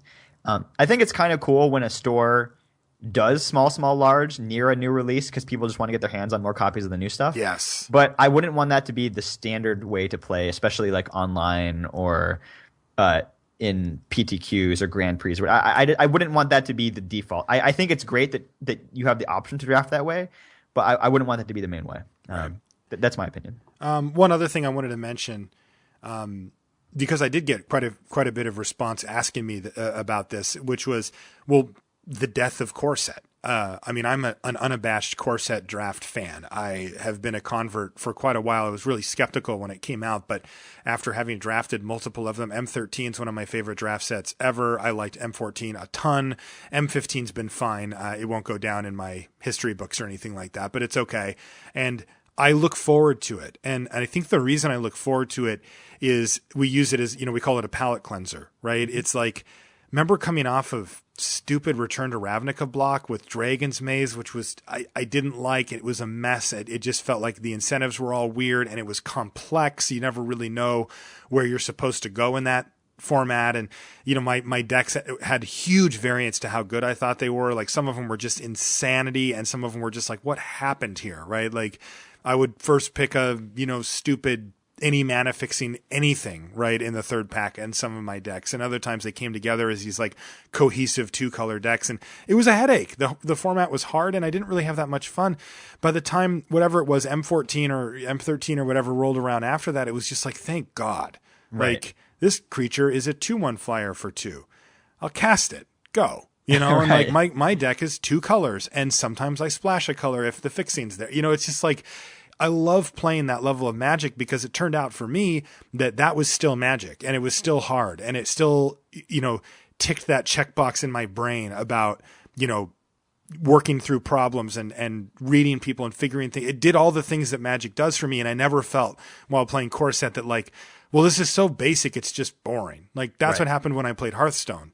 I played Hearthstone for a little while and I thought it was pretty fun. I think it's a cool game, but it just eventually just didn't tick that box anymore, and I'm just like, and core set always has. So yeah, a lot of people ask me because they know that I like core set a lot. Like, are you super bummed about core set being gone? And I am bummed. I'm going to miss it for sure. But I'm a practical person. And when I look at this decision, in the big picture, it far outweighs the loss of losing the core set. I think that this is just like really great for Magic, for constructed, for Magic players. I think it's better for the guys in R&D who have to design all these things. I think we just get more excitement. We basically get 2 spoiler seasons a year instead of 1, which I think is just really cool because there's really no downside to that. So overall, yes, I am a little bummed to not be able to draft core set anymore, but I'm fully behind this. I think this makes a lot of sense. Yeah, two blocks a year is pretty cool because there are those years that you actually just aren't in love with the block. Maybe it doesn't fit your style, or you just don't think that it's a good, well designed or whatever. Now you only have to wait 6 months for the next block, as opposed to waiting 9 months and all you get is core set. Now you get a new block every 6 months, which is pretty sweet. Yeah, and that's a lot more exciting because the one thing about core set was that it was rarely exciting for me. I was excited to draft it because of I knew what it would give me, but it is pretty tough to get like real amped up about a core set. But like when Theros was being previewed, I was like, this is so cool. Right. Like Greek gods, there's all this neat stuff going on, and I'm really excited for Khans of Tarkir as well. Like Khans looks insane. And, I love 3-color blocks and I wrote about it for the article this week. I'm going to write about it. I've already written it, but I've got my preview article in. Oh, which reminds me, we've got our preview cards, Brian. Ooh. Yeah, we got them back. We're back. There was a few sets there where we didn't get them. I don't really know why, but I started emailing and bugging people and jumping up and down, and we've got them. So we've got a couple of Khans of Tarkir preview cards that we're going to be bringing you in a couple of weeks. I think is when we're cleared to do it. I think it was the 10th of September or the 4th or something. I can't remember, but once the day when we can do it. There will be a blog post on the LR blog, and of course, we'll do it on the show as well. So I know something you don't know. I'm talking to the listeners, not you, Marshall. Oh, okay, I'm like, geez, what do you know? I don't know, Diddley. All right. So just to recap real quick, so Khans of Tarkir block will go off as normal, all 3 sets. Then we'll get Magic 2016, and then from there on out, it's going to be large set, small set as a block, followed by another large set and small set as its own block, etc., in perpetuity until they make the next change. Yes, but I'm pretty excited about this going forward. I think this is like one of the few changes that was like universally lauded. Like everybody seemed to like it, at least on the Twitter pro community side. I've heard that that outside of that, there's definitely some back and forth, like on the Reddit. Like on the big Reddit scene and stuff like that. I heard there's quite a few people that are not as excited, but. In our little circle, hugely positive, which is just unheard of. I mean, as far as changes go, whenever you do a big shakeup in Magic, there are always tons of complaints whether or not it's ultimately a good change or not. This one I think was way more positive than negative. Like 90%, like more maybe. It was absurd. Yeah.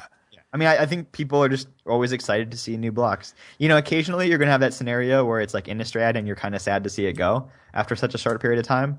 But, a lot of times you just want to see what's next. What's cool. I mean, it's a lot of pressure. And it's the same. Like, to use your example, we had Avacyn restored. Like, it went away in that time frame anyway.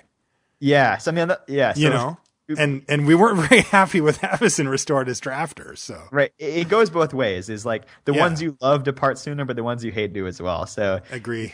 There's pluses and minuses to it, but overall I think it's a good change and it'll be fun. I do too. All right, we got one more topic to cover before we wrap up this episode of LR. VRD. You've mentioned it a little bit, Vintage Rotisserie Draft, Brian, but I mentioned before Brian was in the booth for a Vintage Rotisserie Draft that I was participating in here in Seattle last weekend. Why don't you, Brian, it's a weird format, and I don't think that it's one that's mainstream enough for people to just know what Vintage Rotisserie Draft is or how it works. So why don't you give us the overview on that, and then I'll take you through sort of what it was like for me to actually play in one. Sure. So Vintage Rotisserie Draft is like the most powerful way to play Limited. It's like booster draft like on steroids. It is absolutely insane. So every card in Vintage is legal. So it basically means every card ever printed is legal, minus a few things such as anti-cards, dexterity cards, silver bordered things, or conspiracies. Like almost every single card is legal. So you play with 8 players. And the first player gets the first pick, and they can select any card, like we said, any card that's legal in Vintage. So typically they select Black Lotus, like that's the most iconic Magic card and the best Magic card. The second player gets the second pick, and historically Ancestral Recall has been the go-to second pick. And from there it starts to get interesting. But so you go, the 8 players each make 1 pick, and then you get to the 8th player, and they also get the 9th pick. And then it kind of snakes back towards the first player again. So it goes it weaves its way back and forth, first through 8th, then 8th through 1st, etc. Until each player has made 45 picks. And that's their card pool. So they build a 40 card deck, and the rest of the cards go in their sideboard. and like you get to build a very, very powerful 40 card deck. These decks are nuts when you're just cherry picking the absolute best cards in Magic history. And then the way that they do this in a tournament, I think the way most people do Vintage Rotisserie is you actually play round robin. So you play there's 8 players. You play 7 rounds. So you play every other player once. And then for this event, for Shotgun Lotus, what they do is they have the best 2 records at the end of the round robin play a best of 5 finals to determine the winner of the event. It's super cool. It takes all day. Some people do the draft like via email or electronically. They do the draft in person. So the day of the tournament, sort of, you do a draft. They do it on like an Excel spreadsheet, basically. Yeah, like each person has their own laptop or iPad or whatever, and then you punch in your picks into the Excel spreadsheet that's being shared by everybody. So you're all in the same room drafting, but it's not like you're looking at actual cards. Yeah, you can kind of think of the experience like a fantasy football draft if you've ever done that. But you kind of sit down. It takes 3 hours. All the players are available. The draft takes 3 hours. Exactly. And it actually took longer for us. So this is a commitment. This VRD is not for the faint of heart on any level. Yeah, this is the deepest you can go in limited, basically. Like yeah, in Magic. Yeah, because you're selecting from every card ever printed. It's like 15,000 cards or whatever. It's an astronomical number of cards. Yeah, and it just goes up and up and up year after year after year. Right. So new cards are changing the metagame. People are breaking into new archetypes. It's super cool. Format evolves, but you could think, well, what could I do? Well, the answer is basically anything. It's up to you to figure out what's good or not. But the thing that makes it difficult is, unlike Constructed, you don't just have that subset of cards to choose from. You're competing for those cards with other players, and that's what makes it like limited, and it's like a draft. Is which cards are the most important ones for me? I need to take those ones first. Which cards are other people valuing highly? You can look back at old drafts and see where cards went and see, well, if it went in the 6th round historically and I really, really want it, I better take it in the 5th round. But then someone else was thinking the same thing and they actually took it in the 4th round or whatever, and now you have to like change course. Well, this key card, I didn't get it. What do I do now? And the draft is coming at you pretty fast. I know it says it takes 3 hours, but it's a lot of picks in those 3 hours. It's whatever 8 times 45 is. Yeah, it's 300 720 picks or something like that. 360 picks. 300 and something, yeah. Yeah, so it's a lot of cards get drafted in those 3 hours. So, you don't just sit there for an hour between picks. You kind of got to keep them moving. So you're checking Gatherer, you're checking past drafts, you do some research, and you kind of have like some loose archetypes outlined and key cards for those that you can pick up late. So there's a whole bunch of stuff going on, and it's super skill intensive because you have to adjust on the fly. Like when certain cards get sniped away from you, how do you react? How do you overcome that burden? It's super cool. So kind of just like the way that they do it at Shotgun Lotus is it's streamed, and it kind of looks like the Magic coverage or the Star City coverage. There's a caster's desk. There's a feature match area. The last one we actually did on Magic Online, so you could, we watched the games on Magic Online, but most people were playing in Paper Magic. And it's streamed, and it takes all day, and they do it once a month. It's high production value, low budget, which is what I say. That's a nice way to put it. Because it looks cool, but it is like shoestring, and I'll mention this now. I actually did a write up. Yeah. And it's on the LR blog lrcast.com/blog. And I took pictures. I brought my camera, so you can see. I made sure to take some pictures of the setup and how it works. Yeah. So like one of the pictures I have is the caption is "at the helm, also in the kitchen," and right. That's the guy that's running the stream. So yeah. There are a lot of pictures also available on their Facebook page. Yes. Shotgun Lotus is their Facebook account. Pretty easy to find. It is a really fun event. I think it's kind of defined by it being a mix of casual and competitive. So it's kind of like a different tone from the normal, Wizards coverage or Star City coverage. Instead of standard, you get to watch something like a cool new format. And they do this once a month, and we just did the 8th one. So at the end of 8, there's 8 winners, and those 8 winners are going to go towards the championship draft, and it's going to be a loaded draft pod, 8 players. Really fun. That's going to take place next month. yeah, just follow them on Facebook if you want to see when that's going to come, I guess. Right. But I will be in the booth again, and it should be a lot of fun. Cedric will be there. Elliot Wu will be there. It's a kind of loaded draft pod. Oh, it's very loaded. So we may go through the metagame real quick, and then we'll talk about what. Yeah, just give us a high level look at like what are the important, what are the things that you will see every VRD if you tune in. Okay, so we found Black Lotus first pick, Ancestral second pick, and then from there the rest of the first round kind of plays out. The 5 Moxes usually get taken. By the way, that's Ancestral Recall. Yes. The one that's blue mana, draw 3, instant speed. Like this format is a joke. It is so powerful. I want to say this before you dive into that, Brian, just to sort of put a capper on what it's like to draft this thing is, I was explaining it to a friend of mine, Adam, who doesn't play Magic. He's aware of it because he plays in our poker game. So he hears us talk about it all the time, but he doesn't play. And I said, I did this thing called a vintage rotisserie draft. And he's like, rotisserie, like fantasy baseball or whatever, because he plays that. And I'm like, yeah. And so the way I pitched it to him was like, have you ever had somebody ask you if you could pick a fantasy baseball team from all baseball players ever? Right. And he's like, yeah, we've had those discussions or whatever. And I'm like, because they're fascinating discussions, right? The problem is you can't, right? Because how do you do that? You have to, if all you did was take their peak year, you would just look at the numbers. Like there's no variance. There's nothing to really see. Right.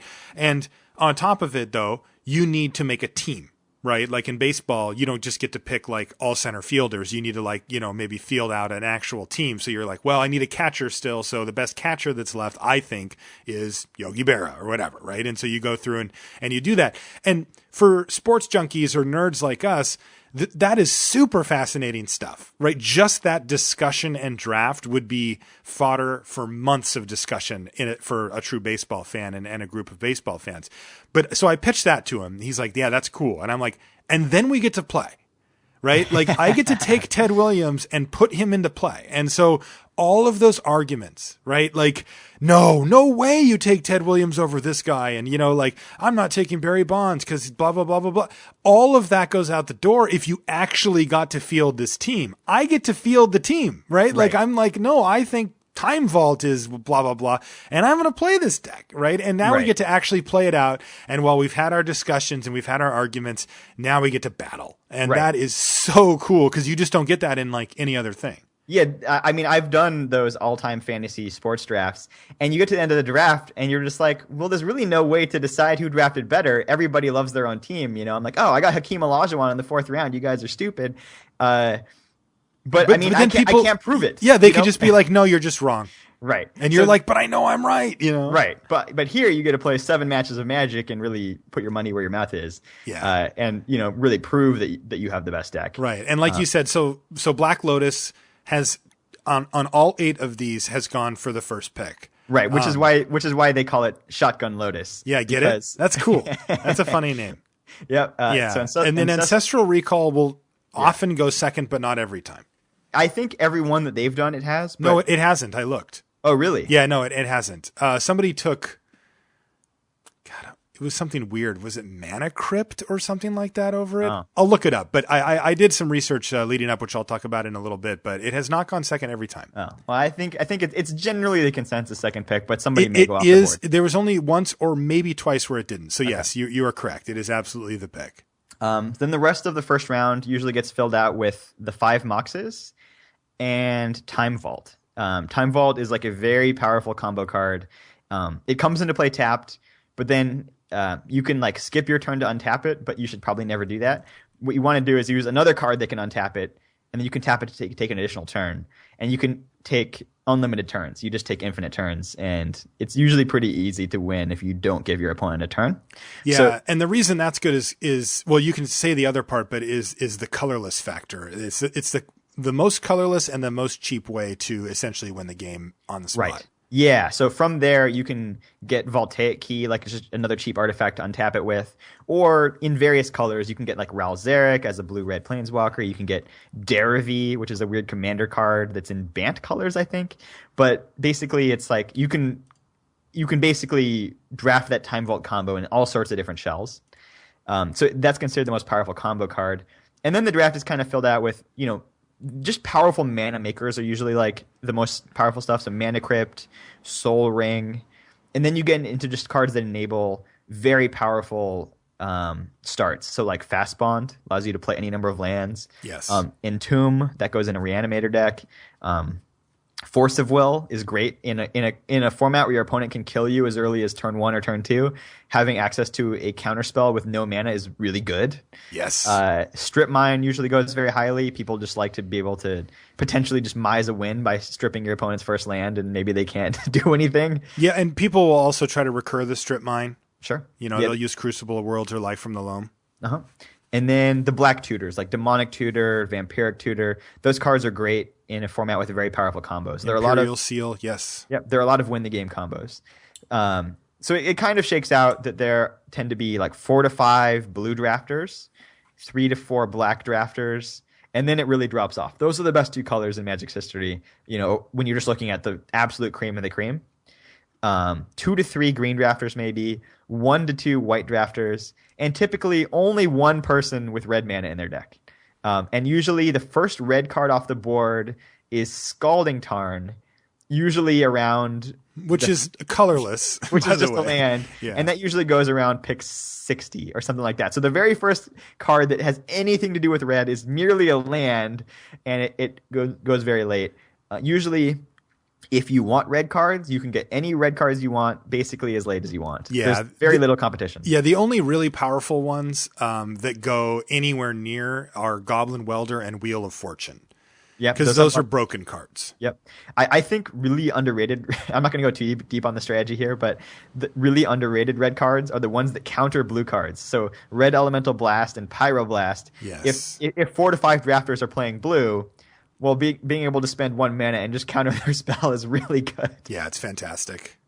Creatures don't get drafted that highly. Usually the first creatures don't come off the board until round 3. When you see like a Dark Confidant or a Snapcaster Mage or a Vendilion Click. Or I'm very partial to that new card, True Name Nemesis, which is just like one of the best creatures ever printed. But it's usually just powerful enablers, combo cards, mana makers, insane card advantage. Those are the cards that usually go very highly. And then, round 5 to 7 lands start to go. It's important to get that mana base going if you're drafting, enough colors. Because it's important to be consistent. When you're when games can be over as early as turn 1 or turn 2 or turn 3, man, if you get mana screwed, you're going to lose every time. Right. So that's really important. Like just some of the plays that you can do in the format that we saw. Turn 2 bribery you, get your Emrakul with will backup. It's like that's a hard play to beat. Yeah. Turn 1 Jace the Mind Sculptor. Which, by the way, that happened to me, and I dazed it. That's why free counter spells are so good. Yeah. Black Lotus, land, Jace the Mind Sculptor, daze. Yep. Randy Bueller, we saw him infect somebody out on turn 2, I think. It's like, we were on stream. Maybe it was turn 2, maybe it was turn 3, but I remember thinking, oh no, if they tap out, they're dead. And they tapped out, and it was like turn 2. And it's like, oh, they're dead. Yep. So it's like that's the baseline for the format. People can do crazy stuff, and it's about how can you stop them, how can you do it faster than them. It's a really, really cool, powerful format, and I think it's a great way to mix up the way that you play Limited. Just on the subject of rotisserie real quick, you can rotisserie draft just M15 or just Theros or whatever and have a really fun time with that too, with 6 or 8 players. I've done that a bunch of times. So instead of picking a card from all of the legal cards in Magic's vintage format, you could pick one from, say, 14 cards of M15 from a booster pack? Well, no, I'm just saying what you do is you take every card from M15, Oh, you mean to do the whole thing. Okay. Yeah, you lay 1 copy of each card on the table, and then you draft, right? First player gets the first pick. Go to the last player. That player takes 2, and then you snake back towards the first player again. Yeah, this is something that happens with cubes as well. Yeah. I've rotoed a cube before. Yeah, back in the day, we used to rotisserie draft every single set at least once. It's really fun. And that's a little bit less daunting. And also, all the cards are in front of you. You don't have to just know stuff or use gather or whatever. It's a lot easier. Like you just have access to the cards. So that's rotisserie draft. So you played in the last one.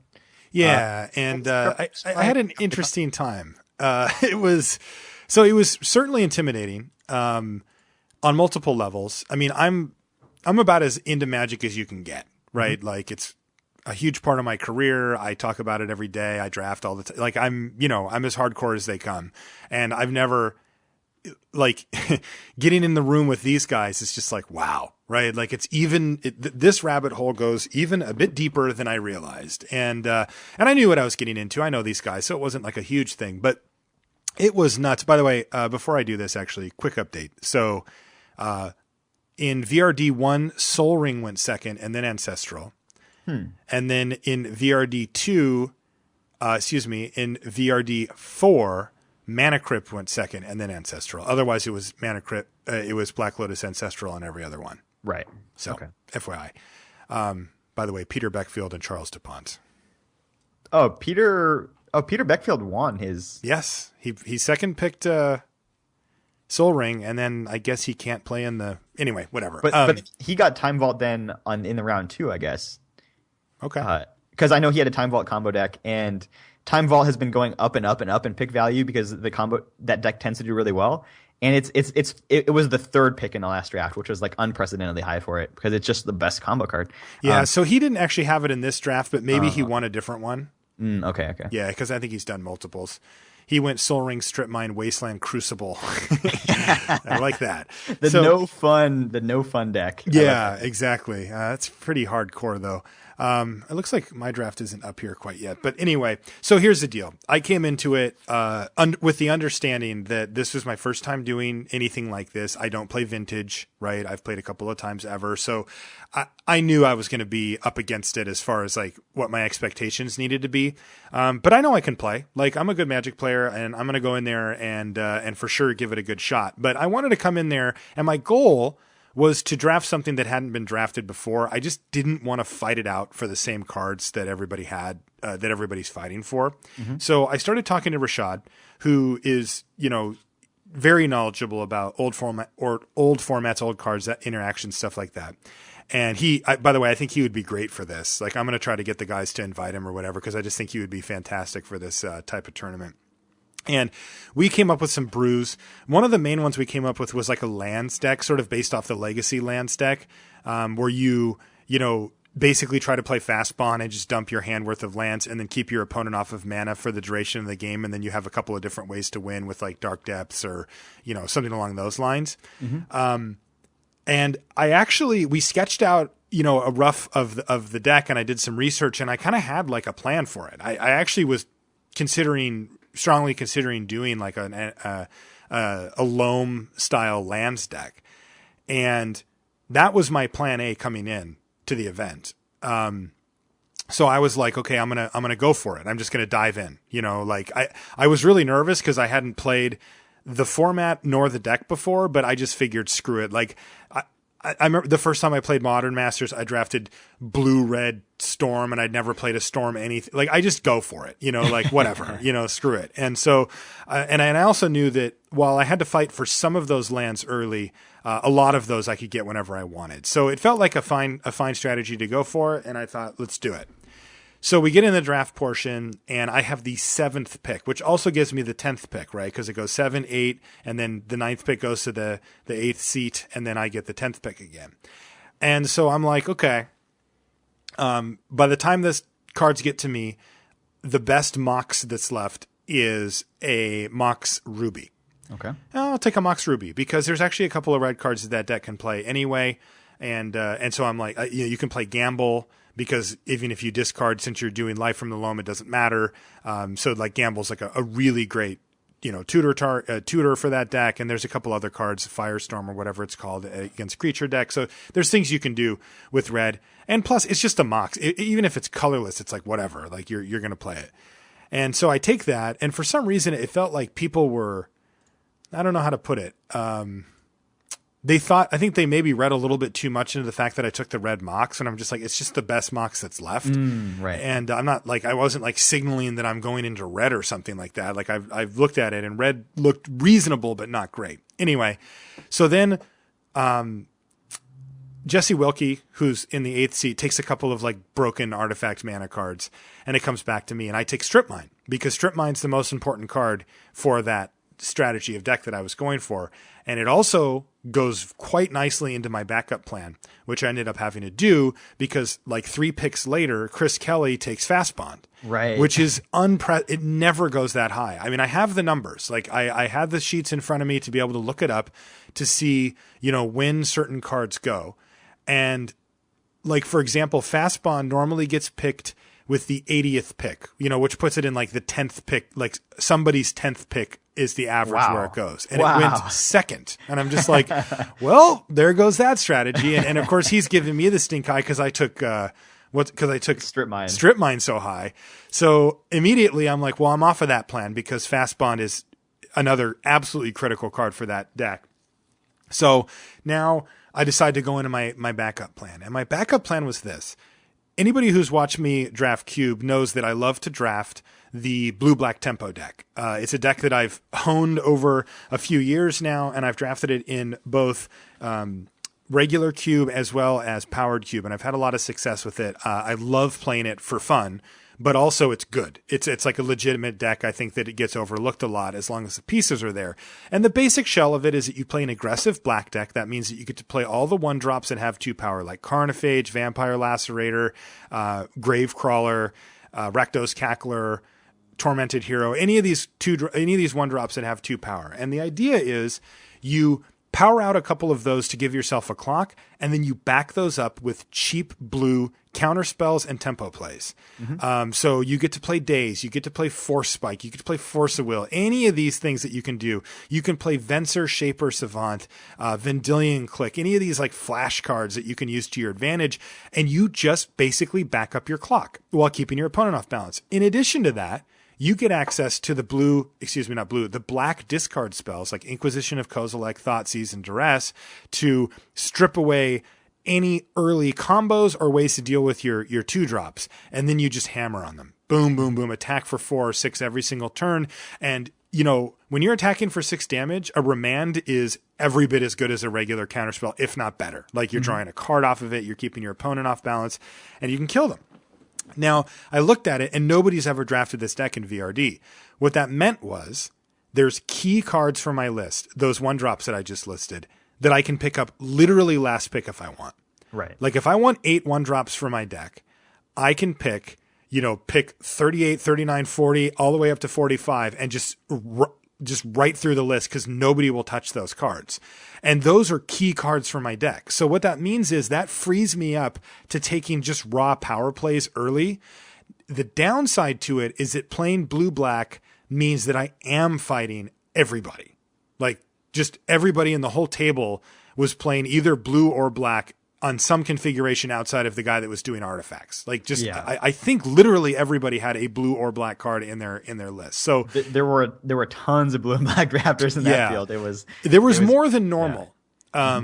But still I was definitely bummed because I ended up actually coming up a little short on those key powerful cards. And I also made one pick that I regret, which is early I went for Snapcaster Mage, and I could have taken Dark Confidant, but I thought that I would maybe get it back, or I can't remember what I was thinking exactly, but there's no way I was going to get it back. But I thought, well, I'll take Snapcaster Mage to sort of solidify myself in blue because that was my first blue card.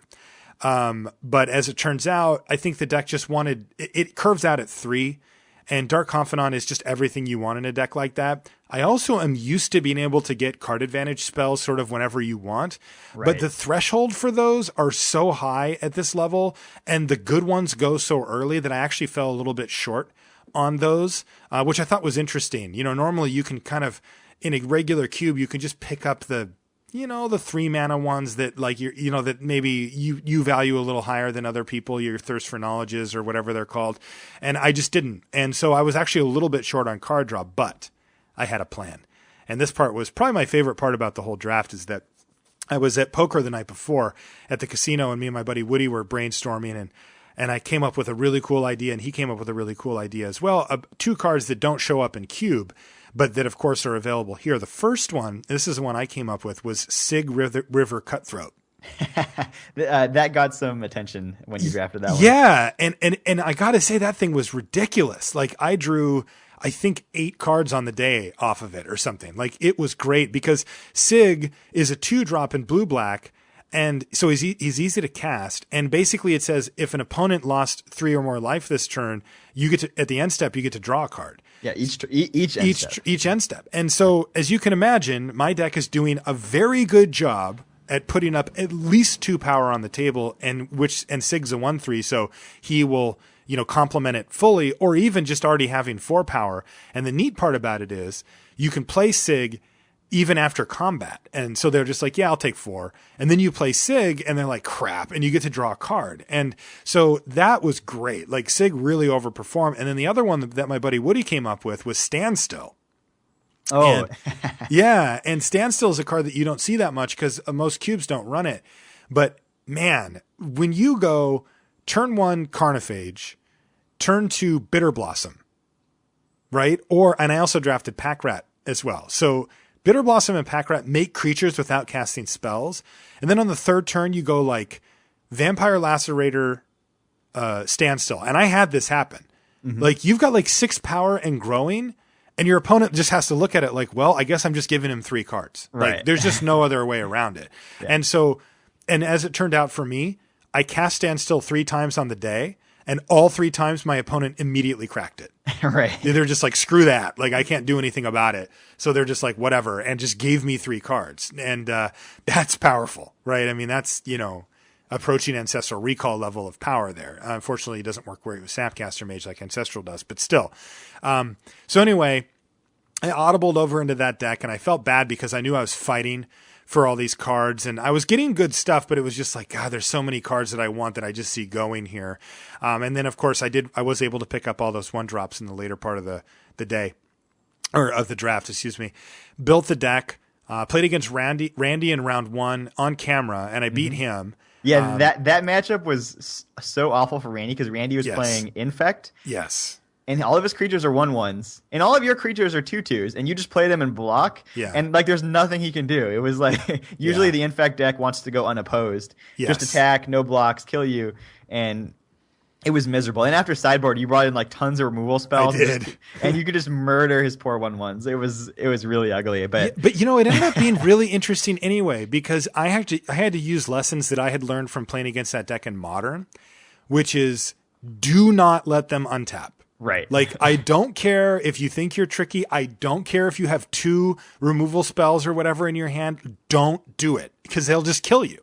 And in game 2, there's if you go to, so I did the write up for this, right? And I put it on the LRcast blog, and I have a link to it, and you guys can check that out if you want to follow up. But in game 2 against Randy, like I main phase bounced his infect creature twice. I was just like, nope. Like, you just do not get to untap. And right when he's done, he's like, if you let me untap, you're dead. Yeah. That's what he said. He's like, even with your creature, he's like, you're just dead. Yeah. And I'm just like, yeah, like I've learned that lesson. Like, you just do not let that opening happen. And so anyway, so I beat him. I played against Mike Thompson and I beat him. He mulliganed a ton. And then I started losing. But it was weird because I was really happy with how I was playing. Like, because one of the things that I was just like, when a new format, it's very daunting, but I was on my game. I was really proud with how I played, and my deck was performing about where I would expect it to, which was somewhere in the middle, right? Like, I would have been pretty surprised if that deck, like rattled off 6 or 7 wins or whatever, like went undefeated or right, because that was your plan B, right? That was my plan B, and it wasn't a great example of my plan B. It was a good example of it, but like that Dark Confidant pick, I think, hurt me, and then also just like the fact that this draft was so blue-black centric just meant that like even like a duress or something, like I just never got any gifts. Like I just got jacked up at every single turn. Yeah. It was like the only thing I got late that I was really happy with was Rashadan Port went way later than I think it should have. And I sniped that, but it was brutal. But anyway, but I ended up going 2-5. I actually lost 5 matches in a row, but it was in this weird thing where I wasn't really feeling it. Like I was fine. Like I felt like I was playing great. I did get blown out twice. I got blown out by Jesse Wilkie, who was playing Artifacts, and just like, so I keep my very solid hand where I'm like, turn 1, 2 draw, or 2 power guy, go. And Jesse goes, he's like, this one should be on camera. I'm like, this is not good for me. Oh, I think I know this. Yeah, and he goes like Mishra's Workshop, which makes 3 colorless mana from a land, but you can only use it to cast artifacts, and he dumps his hand. I'm just like, oh, all right. So he's got like, think of like an affinity draw for Modern on turn 1, but everything. You know, like including like the Steel Overseer, all the creatures, a Frogmite or whatever, and he just destroys me. I strip mine his Mishra's Workshop, and he draws exactly what he needs to like finish dumping his hand. It was just silly. But anyway, he crushed me, and then I played against Jesse Hampton, and I put a good start to him, but he still kind of had it the whole time, I feel like. And he was playing just like a really broken deck, and I actually had some draws and stuff that I don't think he realized because he was getting a little cocky. But I missed, and he beat me pretty easily. But all my other matches were really close, including against the eventual winner, Corbett Gray. I had him against the ropes. You were the only player that took a game off Corbett in the round robin. Is that right? Yeah, you were the only player that took even 1 game off of him. God, I had him dead. Like, I had him dead. On like I was just like I had a 3/1 flyer and I had a thing that could get through, and he's looking at it, he's like, "Welp," and he draws a flyer, and he's just like, "If you draw removal or bounce, I'm dead." You know, and I had like multiple turns to do it, and I just couldn't find something to get his thing out of the way, and he killed me. Like, it was that close. Really great games against Corbett, but I have to say he played great. His deck was fantastic, and he totally deserved the win. He eventually won the event, and went undefeated in the round robin, like you said too, and he deserved it. He was really on point. But anyway, at the end of it, fantastic time. I mean, it's brutal. We got there at 10:30 or 11, and I left past midnight, and it was like I watched the end of the stream at home. Like, it was insane how long of a day it is and how taxed you get after thinking that much. But bunch of cool people, super fun, and man, I would jump at the chance to do that format again. It was such a cool format, and even though it didn't work out for me as far as like I would have hoped to have had a little bit better of a record by the end of it, I actually think my deck was good, and I think with a slightly notched up version of it, I think I could have done even better. Like, God, not having Thoughtseize or Duress, I did get the Inquisition, but not having any other hand disruption spells was brutal for me. Like, I need those type of things, and maybe if there's a little bit of a gap, I can get in there again and try it again. But overall, super cool format. Definitely recommend checking out Shotgun Lotus and what they're doing. The way I describe it is like, the Magic stream has to be open to a wide audience, right? The Star City Games stream can be narrowed down a bit to a more hardcore Magic crowd. These guys are operating in a space that is completely the hardest core of Magic, right? Like, they don't pull any punches. Like with you in the booth and stuff, you don't coddle the audience. It's just like, you're here to watch what we're doing and you can catch up, right? And I just think it's great to just take the gloves off like that. Like, there's times when I wish I could do that in the booth for Wizards. Obviously it's not possible, but like, it is really cool to just have a place for people that are just super, super into Magic to go and do their thing. Right. We try to do a good job with the coverage, but it's a lot more casual of an environment. So you guys are drinking. Yeah, we eat and drink and swear. Yeah, and I mean, that's their thing. Like, whatever, to each their own, I guess. We try not to be mean-spirited, but it's a little bit more, like you said, gloves off than your typical Magic coverage. Yeah, I actually think that they would benefit a lot from ratcheting that back a little bit. But they disagree wholeheartedly. They are very much like, no, we are doing it this way, and I respect that. Like, that's fine. I guess I should mention that the winner of the Vintage Rotisserie takes home basically 5/5 of alcohol. Right, they get to draft bottles of booze, which again, it's just like, to me, it's like, whatever. Like, I don't really see the upside in that. Like, they're trying to be the sort of the bad boys or the rebels of Magic streaming, and that's cool. Like, I get it. It's a fun thing. It's a party thing, right? It's how they do it. But for me, it's like, I just think this format's so cool that I wanted to hit the widest audience possible. And I feel like some of those shenanigans will cut down on the audience that will be interested. They'll be like, these guys are what they're drinking. Like, why am I watching this? Right. But at the end of the day, I think the entertainment value's there, and I think the format's super cool. I'll be honest, Marshall. I think you should consider doing shots on the Wizard stream because the Twitch chat goes berserk when you pull out the bottle. They go berserk. Yeah, zero chance, buddy. Like personally and from Wizard's standpoint. I think you should bring that up at the next meeting. I mean, maybe a suggestion. It seems popular. You're still running the 0% chance on that. just bring it up. Like just leave no stone unturned. Due diligence, as they say, Marshall. All right. Thanks for the advice, Brian. I appreciate that. All right, so let's wrap it up for this week. That was a fun show. Lots of interesting topics. Again, if you guys have anything to add to the discussion, you can find it at the subreddit community page for LR, and you can find that link on lrcast.com. As always, if you guys want to send us an email, easy to do, lr@lrcast.com. You can follow us on Twitter and give us direct feedback as well. If you don't want to throw your comments into the ether, you can just throw it right at us. And that's Marshall_LR for myself, and for Brian, it's Brian_LR. If you want to join the clan on Magic Online, send me a message, Marshall_LR, and I'll get you an invite. The only rules are that you got to love Magic and you can't be a jerk. And for all of this stuff, including the write-up that I did for the VRD, including a link for the LR community subreddit. All of that stuff is on lrcast.com. Guys, thanks for hanging out as always, and we'll talk to you next week. Pop quiz time, Marshall. Let's see if you remember anything from last week. Oh, God. Which quadrant am I talking about? It's the stage of the game when people are playing out their opening hands. Developing. All right. What about the type of game when you're falling far behind the other player? Losing. Name this quadrant. Charlie Sheen. #Tiger Blood. Winning. There you go. Oh, man, I barely got... And what quadrant am I describing now? Okay, I'm nearing the end of my sign-off. We all know what that means. It's time for another poorly done Mark Rosewater impression. Okay, this week I'm going to talk about satirical imitations. So, what happened was... And what quadrant is that, Marshall? Parody. Thank you. Beautiful. You scored a perfect 4 out of 4.